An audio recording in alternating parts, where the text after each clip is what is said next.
The chemistry is the study of composition, structure, properties of matter. So that means these are the three aspects we can study in chemistry. The composition, that means the constituents present in the matter, and the structure of matter, the properties of matter. All these three aspects we can study in chemistry. Before going to study about this chemistry, let us know what is matter. Matter is anything which can occupy space and occupy volume. This is the definition of matter. For example, a chair, table, pen, a car, water, iron, etc. All these things, they have definite shape or definite volume, and they are occupying some space. Now, let us consider iron. This is iron. This iron is a matter because it occupies some space. So therefore it is a matter. I want to divide this matter, that is iron rod, into two halves. So this is the division. And I take one half and let it be divided into many parts. Like this. So that means this division of the iron rod is continued until a stage is reached. At this stage, what happens? What happens is we cannot divide further. So that means that particular matter will not allow to divide. So that means that is the smallest particle. Of course, this smallest particle we cannot see with our naked eye, even though the division is not possible. So this smallest particle is the constituent present in the matter. So how we get this particle? By dividing this matter into many parts. So this smallest particle, from which the total matter is built, and it is known as the atom. In the given example, iron contains iron as the atom. So that means if you combine all these iron atoms, we got the total matter. So that means matter contains smallest particles. By using these smallest particles, we got the matter, total matter. So therefore, this smallest particle of matter is known as the atom. And coming to the another example, yes, this is water. Now, if you observe this water, nothing is seen with our naked eye. Suppose if we observe this water with a powerful microscope, we observe some particles which are moving in this water. Look at this. These are the particles which are moving in water. This can be seen with a powerful microscope. If you closely observe one of the molecule, this molecule contains three parts or three particles. Look at these three particles. So that means this molecule, suppose if you can isolate this molecule, it can be split into three smallest particles. What are the smallest particles? Yes, the one is oxygen and the other two are hydrogen and hydrogen. So therefore we can split this water molecule into three parts. So that means these smallest particles, for example, if you try to divide this oxygen atom or the hydrogen atom into small parts, it cannot allow. So that means this is the smallest particle of water. So that means this can be broadly spoken into atoms are the building blocks of molecules. See in the previous example, water. When you combine these two hydrogens, one oxygen, we got the water molecule. What is the composition of the water molecule? Yes, it contains two hydrogens and one oxygen. If you combine so many number of water molecules, then we got the entire matter. In this way, matter contains molecules, molecules contains atoms. In short, atoms are the building blocks of matter.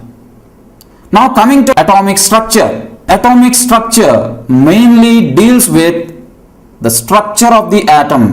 The word atom has been derived from the Greek word atomio, which means uncuttable or indivisible or cannot be further subdivided. So this is the definition of an atom. Atom is an indivisible particle which cannot be further subdivided.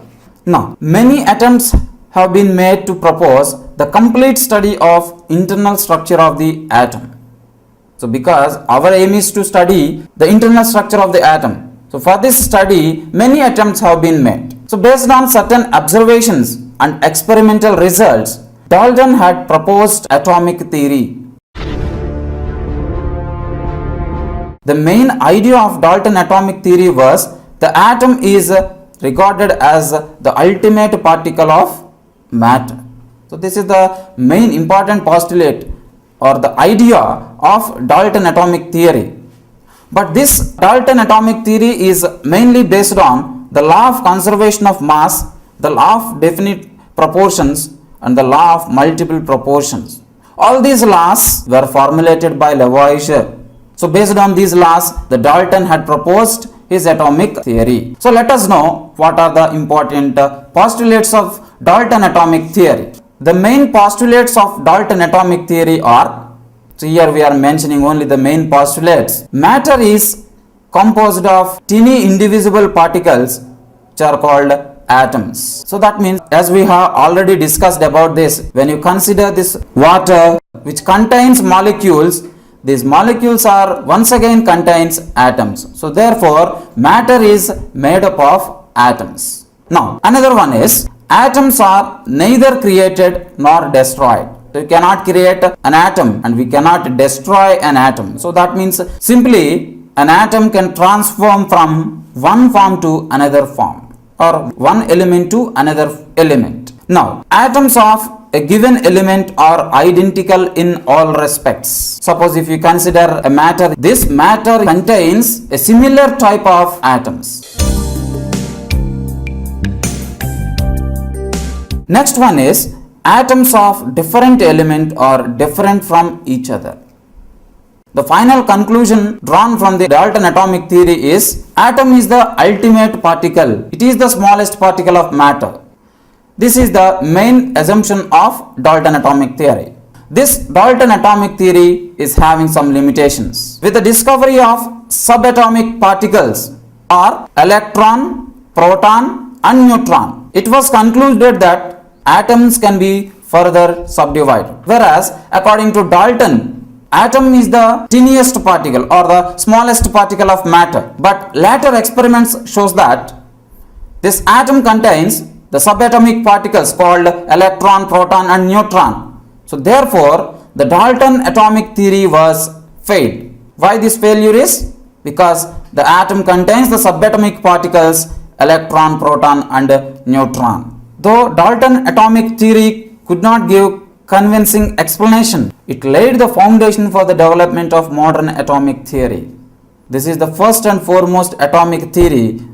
So therefore it is the foundation to modern atomic theory. And among the postulates of Dalton, the basic postulate, that is Dalton atomic theory, which says that atoms are the smallest particle of matter which take part in chemical reaction, is however accepted in modern atomic theory. This postulate is the key postulate and which was accepted by modern atomic theory. So there atom is the tiniest particle, which is correct, but the remaining postulates are not correct. Hence the Dalton atomic theory was failed. Later many attempts have been made to propose the complete study of internal structure of the atom. So before going to see about the other theories, let us know what is the subatomic particles. An atom is composed of three types of fundamental particles. These are electrons, protons and neutrons. These are known as fundamental particles or subatomic particles. Let us know the discovery and properties of electron. The electron was the first fundamental particle that was discovered. So this is the first fundamental particle. This electron was discovered by J.J. Thomson in discharge tube experiment in cathode rays, and this was named by J.L. Stoney. This is about the electron. Let us know the discovery of the electron. Sir William Crookes was the first scientist who designed the discharge tube, which was called the Crookes discharge tube or cathode ray discharge tube. So using this discharge tube, Thomson discovered the electron. This Crookes discharge tube was slightly modified by Thomson for his convenience. So let us see the layout of a discharge tube. So look at this. This is a discharge tube. This discharge tube is a glass tube which contains two metal electrodes. Look at this. These are the two metal electrodes. One is cathode with a negative charge and one is anode with a positive charge. Look at this. These are on the opposite side of a glass tube. These anode and cathode are connected to a high voltage source. Look at this. This is the high voltage source. So for maintaining a very low pressure inside the glass tube, here there is a provision to connecting this to a vacuum pump so that here the pressure can be regulated. This is a cathode ray discharge tube. When high voltage was applied between the cathode and the anode at a pressure of 0.01 mm of mercury, a bright spot of light was formed on the zinc sulfide screen kept at the opposite end of the discharge tube. Here the pressure inside the glass tube is 0.01 mm of mercury and a high voltage is applied. Then before the low voltage there is no passage of particles from cathode to anode. But when a high voltage is applied between these two, cathode and anode, some particles are traveling which are originated at the cathode, and these are traveling from the cathode towards the anode. So this is the case when a high voltage is applied and the pressure is reduced to 0.01 mm of mercury. Look at this. These particles travel from cathode to anode. This was caused by the rays which originated from the cathode are called cathode rays. So what are the observations he made from this discharge tube experiment? Look at the observations. The nature of the cathode rays does not depend either on the nature of the gas inside the tube or the cathode used. So here, if you change the gas inside the tube, even the passage of the particles from the cathode to anode never been stopped. Similarly, if you change the cathode, even this case also, the passage of the particles coming from this is not stopped. So therefore, this is one of the important conclusion of a discharge tube experiment. Another observation is when the electric field alone is turned on,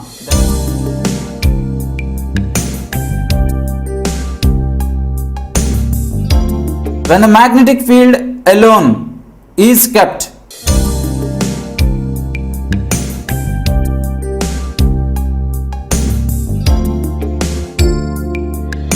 what is the conclusion drawn from this experiment? Cathode rays deviate from their path in the presence of an electric field or a magnetic field. During his experiments in the presence of applied electric and magnetic fields, he found out the charge to mass ratio. This charge to mass ratio is also known as specific charge or E by M ratio of the cathode rays. And he found the E by M value of the cathode rays. So these are the two observations made by J.J. Thomson. And later, these cathode rays were identified as electrons. Therefore, cathode rays are stream of negatively charged particles, or these are called electrons. What is the conclusion drawn from this experiment? So here, where the cathode rays are produced, these cathode rays are produced from the cathode. So cathode is a metal sheet. So this metal sheet gives the electrons. So that means this metal sheet contains metal atoms. From the metal atoms, the electrons are ejected. So this is the cathode ray discharge tube experiment. Let us see the properties of cathode rays. Cathode rays, these are originated from the cathode and travel towards the anode. So this is the property of cathode rays. So these are originated from the cathode and they travel from cathode to anode. These cathode rays are always travel in straight lines. This is the second property of the cathode rays. Next one is, cathode rays consist of a stream of particles. The particles of cathode rays are negatively charged because these are originated from a negative plate which is called cathode. The particles are having negatively charged. These negatively charged particles are called electrons. Cathode rays deviate from their path in the presence of an electric field or a magnetic field. So look at this animation. This is the path of cathode rays. When an external electric field or magnetic field, say for example electric field is applied, the path of the electrons or the path of the cathode rays is deflected. Look at this deflection. Cathode rays are having negative charge, so therefore they are deflected more towards the positive plate. Look at the deflection. In a similar way, after removing this electric field, suppose if we kept a magnetic field, here also the deflection of cathode rays is seen. Look at this deviation in presence of external magnetic field. Let us go to the another property of cathode rays. The particles of the cathode rays have mass and they possess kinetic energy. This cathode rays consists of electrons. These particles, whenever a particle is there, it is having some mass and it is having some kinetic energy. Another important thing in this cathode rays is the nature of cathode rays is independent of the nature of the gas and the material of the electrodes and the quantity of the glass. So these are the